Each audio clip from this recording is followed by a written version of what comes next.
ಒಂದು ಸಾರಿ ರೈತರ ಎಲ್ಲ ಸಾಲವನ್ನು ಮನ್ನಾ ಮಾಡ್ತೇವೆ ಅಂತ ಹೇಳಿದ್ವಿ. ಬಹುಮತದ ಸರ್ಕಾರ ಬರಲಿಲ್ಲ. ಕುಮಾರಣ್ಣನ ನಾವ್ಯಾರೂ ಮುಖ್ಯಮಂತ್ರಿ ಮಾಡಿಲ್ಲ.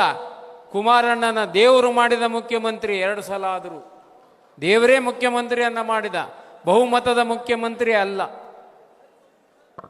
ಆದರೂ ನಾನು ಮಾಡಬೇಕು ಅಂತಕ್ಕಂಥ ಛಲ. ನಾನು ಮಂತ್ರಿ ಅವ್ರ ಜೊತೆ ಅವತ್ತು ಕ್ಯಾಬಿನೆಟ್ನಲ್ಲಿ ನಮ್ಮ ಸಚಿವರ ಜೊತೆ ನಮ್ಮ ಕೂಡ ಕರೆದು ಮಾತನಾಡ್ದ. ಏನು ಮಾಡೋದು, ಮಾತು ಕೊಟ್ಟಿದ್ದೀವಿ, ಮಾಡಲಿಲ್ಲ ಅಂದ್ರೆ ಜನ ಹೆಂಗೆ ನಂಬ್ತಾರೆ, ಆ ಕಡೆ ಅವ್ರ ಒತ್ತಡ, ನಮ್ಮ ಎಲ್ಲ ಭಾಗ್ಯಗಳು ಹಂಗೆ ಇರಬೇಕು. ಕಾಂಗ್ರೆಸ್ನು ಈಗ ಮುಖ್ಯಮಂತ್ರಿ ಆದ ಸಿದ್ದರಾಮಯ್ಯನವರು ಭಾಗ್ಯಗಳು ಮಾಡಿದ್ರು.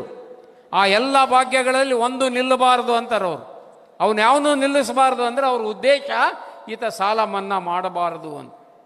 ಆ ಉದ್ದೇಶದಿಂದನೇ ಅದನ್ನು ತಂದಿಟ್ಟರು. ಆದರೂ ಕೂಡ ನಾವು ಹೇಳಿದ್ವಿ, ಆಯ್ತು ಬಿಡೋಣ, ಮಂದಿಗೆ ಹೇಳೋಣ, ಬಹುಮತದ ಸರ್ಕಾರ ಬಂದರೆ ಮಾಡ್ತೀವಿ ಅಂದಿದ್ವಿ. ಈಗಿಲ್ಲ ನಮ್ಮದು ಬಹುಮತದ ಸರ್ಕಾರ. ಆದರೂ ಅವರಿಗೆ ಎಲ್ಲೋ ಒಂದು ಅಳುಕು, ನಾನು ಮಾತು ಕೊಟ್ಟಿದ್ದೀನಿ, ನಾನು ಭ್ರಷ್ಟನಾಗ್ತೀನಿ ಅಂತ.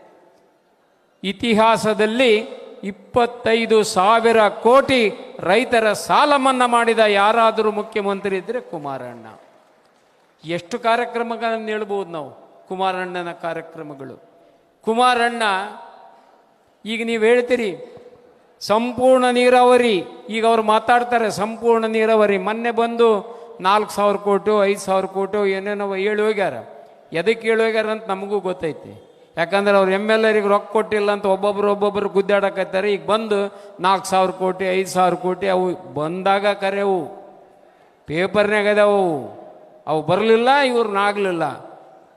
ಈ ಪರಿಸ್ಥಿತಿಗೆ ಅವ್ರನ್ನ ಸಮಾಧಾನ ಮಾಡಕ್ಕೆ ಇಲ್ಲಿ ಬಂದು ಅಷ್ಟು ಕೋಟಿ ಇಷ್ಟು ಕೋಟಿ ಅದನ್ನು ಮಾಡ್ತೀವಿ, ಸಂಪೂರ್ಣ ನೀರಾವರಿ ಮಾಡ್ತೀವಿ.